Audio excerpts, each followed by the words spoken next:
राजा परीक्षित ने पूछा, हे भगवान, देवराज इंद्र ने जिससे सुरक्षित होकर शत्रुओं की चतुरंगिणी सेना को खेल खेल में अनायास ही जीतकर त्रिलोकी के वैभव का उपभोग किया, आप उस नारायण कवच को मुझे सुनाइए और यह भी बताइए कि उन्होंने उससे सुरक्षित होकर रणभूमि में किस प्रकार आक्रमणकारी शत्रुओं पर विजय प्राप्त की। शुकोवाचः। शुकदेव जी ने कहा, परीक्षित, जब देवताओं ने विश्वरूप को पुरोहित बना लिया, तब देवराज इंद्र के प्रश्न करने पर विश्वरूप ने उन्हें नारायण कवच का उपदेश दिया। तुम एकाग्र भाव से उसका श्रवण करो। विश्वरूप ने कहा, देवराज इंद्र, भय का अवसर उपस्थित होने पर नारायण कवच धारण करके अपने शरीर की रक्षा कर लेनी चाहिए। उसकी विधि ये है कि पहले हाथ पैर धोकर आचमन करें, फिर हाथ में कुश की पवित्री धारण करके उत्तर की तरफ मुख करके बैठ जाएं। इसके बाद कवच धारण करने तक कुछ ना बोलने का निश्चय करके पवित्रता से ओम नमो नारायणाय या ओम नमो भगवते वासुदेवाय मंत्रों के द्वारा हृदय आदि का अंगन्यास तथा अंगुष्ठ आदि का करन्यास करें। पहले ओम नमो नारायणाय इस अष्टाक्षर मंत्र के ओम आदि 8 अक्षरों का क्रम से पैरों, घुटनों, जंघाओं, पेट, हृदय, वक्ष स्थल, मुख और सिर में न्यास करें अथवा पूर्वोक्त मंत्र के याकार से लेकर ओमकार तक 8 अक्षरों से लेकर आरंभ तक उन्हें 8 अंगों में विपरीत क्रम से न्यास करें। ओम नमो भगवते वासुदेवाय इस 12 अक्षर मंत्र से ओम आदि 12 अक्षरों का दाएं तर्जनी से बाएं तर्जनी तक दोनों हाथ की 8 उंगली को और दोनों अंगूठों की 2-2 गांठों में न्यास करें। ओम विष्णवे नमः इस मंत्र से पहले ओम का हृदय में, वी ब्रह्मरंध्र में, शा का बोहों के बीच में और रा का चोटी में न्यास करें। इसके बाद वे का दोनों नेत्रों में और ना का शरीर के दोनों जोड़ों में न्यास करें। फिर ओम नमः अस्त्राय फट इसका उच्चारण कर दिग्बंधन करें। इस प्रकार न्यास करने से इस विधि को जानने वाला पुरुष मंत्र स्वरूप हो जाता है। इसके बाद समग्र ऐश्वर्य, धर्म, यश, लक्ष्मी, ज्ञान और वैराग्य से परिपूर्ण इष्ट देव भगवान का ध्यान करें और स्वयं का भी उसी रूप में ही चिंतन करें। तत्पश्चात विद्या, तेज और तप स्वरूप इस कवच का पाठ करें। भगवान श्री हरि गरुण की पीठ पर अपने चरण कमल रखे हुए हैं। अणिमा आदि 8 सिद्धियां उनकी सेवा कर रही हैं।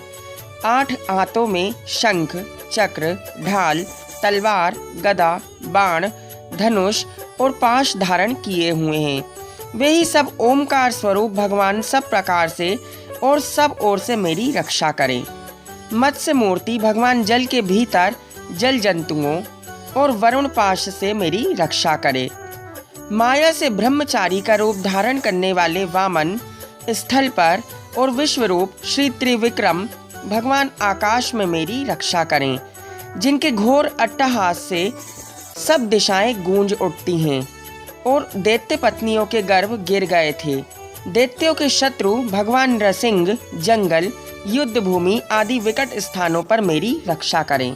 अपनी दाढ़ों पर पृथ्वी उठा लेने वाले यज्ञ मूर्ति वाराह भगवान मार्ग में, परशुराम जी पर्वतों के शिखरों पर, लक्ष्मण जी सहित भरत के बड़े भाई भगवान रामचंद्र प्रवास के समय मेरी रक्षा करें।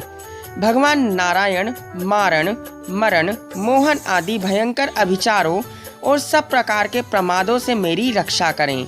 ऋषि श्रेष्ठ नर वर्ग से योगेश्वर भगवान दत्तात्रेय योग के विघ्नों से और त्रिगुणाधिपति भगवान कपिल कर्म बंधनों से मेरी रक्षा करें।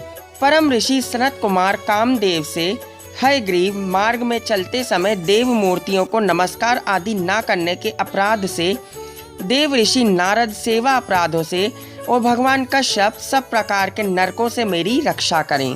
धन्वंतरी कुपथ्य से, भगवान ऋषभ देव सुख दुख आदि भयदायक द्वंद्वों से, यज्ञ भगवान लोकापवाद से, बलराम मनुष्यकृत कष्टों से और श्री शेष जी क्रोध वशाद नामक सर्पों से मेरी रक्षा करें। भगवान श्री कृष्ण द्वैपायन व्यास अज्ञान से तथा बुद्धदेव पाखंडियों और प्रमाद से मेरी रक्षा करें। धर्म रक्षा के लिए महान अवतार धारण करने वाले भगवान कल की पाप बहुल कलिकाल के दोषों से मेरी रक्षा करें। प्रातः काल भगवान केशव अपनी गदा लेकर, कुछ दिन चढ़ जाने पर भगवान गोविंद अपनी बांसुरी लेकर, दोपहर से पहले भगवान नारायण अपनी तीक्ष्ण शक्ति लेकर और दोपहर को भगवान विष्णु चक्रराज सुदर्शन को लेकर मेरी रक्षा करें। तीसरे पहर में भगवान मधुसूदन अपना प्रचंड धनुष लेकर मेरी रक्षा करें। सायकाल में ब्रह्मा आदि त्रिमूर्तिधारी माधव, सूर्यास्त के बाद ऋषिकेश, अर्धरात्रि के पूर्व तथा अर्धरात्रि के समय अकेले भगवान पद्मनाभ मेरी रक्षा करें।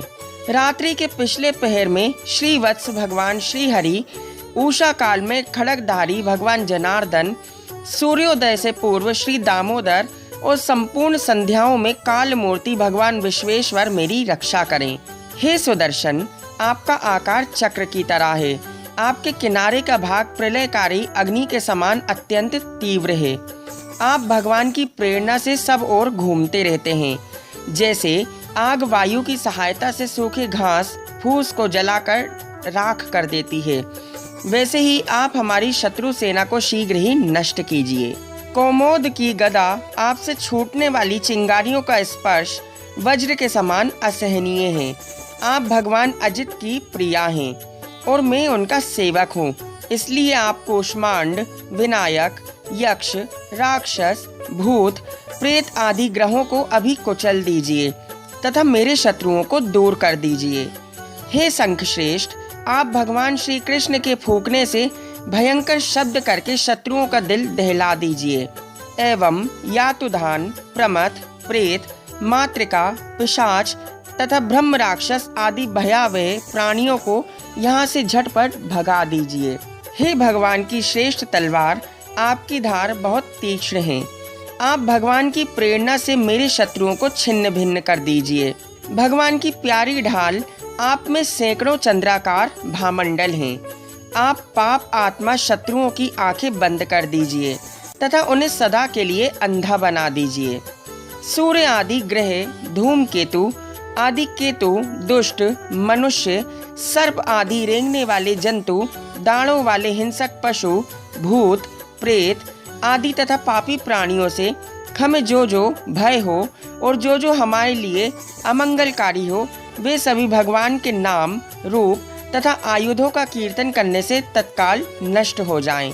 बृहद, रथंतर आदि सामवेदीय स्तोत्रों से जिनकी स्तुति की जाती है, वे वेद मूर्ति भगवान गरुण और विश्वक्सेन अपने नाम उच्चारण के प्रभाव से हमें सब प्रकार की विपत्तियों से बचाएं। श्री हरि के नाम, रूप, वाहन, आयुध और श्रेष्ठ पार्षद हमारी बुद्धि, इंद्रिय, मन और प्राणों को सब प्रकार की आपत्तियों से बचाएं। जितना भी कार्य अथवा कारण रूप जगत है, वे वास्तव में भगवान ही हैं। इस सत्य के प्रभाव से हमारे सारे उपद्रव नष्ट हो जाएं। जो लोग ब्रह्म और आत्मा की एकता का अनुभव कर चुके हैं, उनकी दृष्टि में भगवान का स्वरूप समस्त विकल्पों व भेदों से रहित है। फिर भी वे अपनी माया शक्ति के द्वारा भूषण, आयुध और रूप नामक शक्तियों को धारण करते हैं। ये बात निश्चित रूप से सत्य है। इस कारण सर्वज्ञ, सर्वव्यापक भगवान श्री हरि सदा सर्वत्र सब स्वरूपों से हमारी रक्षा करें। जो अपने भयंकर अट्टहास से सब लोगों के भय को भगा देते हैं और जो अपने तेज से सबका तेज ग्रस लेते हैं, वे भगवान नृसिंह दिशा विदिशा के नीचे, ऊपर, बाहर, भीतर सब ओर से हमारी रक्षा करें। हे देवराज इंद्र, मैंने तुम्हें यह नारायण कवच सुना दिया। इस कवच से तुम अपने को सुरक्षित कर लो, बस फिर तुम अनायास ही दैत्य योद्धाओं को जीत लोगे। इस नारायण कवच को धारण करने वाला पुरुष जिसको भी देख लेता है या अपने पैर से छू लेता है, वे तत्काल समस्त भयों से मुक्त हो जाता है। जो इस वैष्णवी विद्या को धारण कर लेता है, उसके राजा, डाकू, प्रेत, पिशाच आदि, बाघ आदि हिंसक जीवों से किसी प्रकार का भय नहीं होता। हे देवराज, प्राचीन काल की बात है, एक कौशिक गोत्री ब्राह्मण ने इस विद्या को धारण करके योग धारणा से अपने शरीर मरुभूमि में त्याग दिया।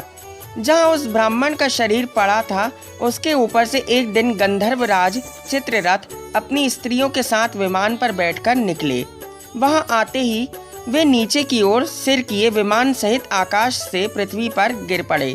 इस घटना से उनके आश्चर्य की सीमा ना रही। जब उन्हें वालखिल्य मुनियों ने बताया कि ये नारायण कवच धारण करने का प्रभाव है, तब उन्होंने उस ब्राह्मण देवता की हड्डियों को ले जाकर पूर्व वाहिनी सरस्वती नदी में प्रवाहित कर दिया और फिर स्नान करके वे अपने लोक को चले गए। श्री सुखदेव जी कहते हैं, परीक्षित, जो इस नारायण कवच को समय पर सुनता है और जो आदर पूर्वक इसे धारण करता है, उसके सामने प्राणी आदर से झुक जाते हैं और वह सब प्रकार के भयों से मुक्त हो जाता है। परीक्षित, शतक्रतु इंद्र ने आचार्य विश्वरूप से यह वैष्णवी विद्या प्राप्त करके रणभूमि में असुरों को जीत लिया और वे त्रैलोक की लक्ष्मी का उपभोग करने लगे। इति श्रीमद्भागवते महापुराणे षष्ठ स्कंद अष्टमे अध्याये श्री नारायण कवचम।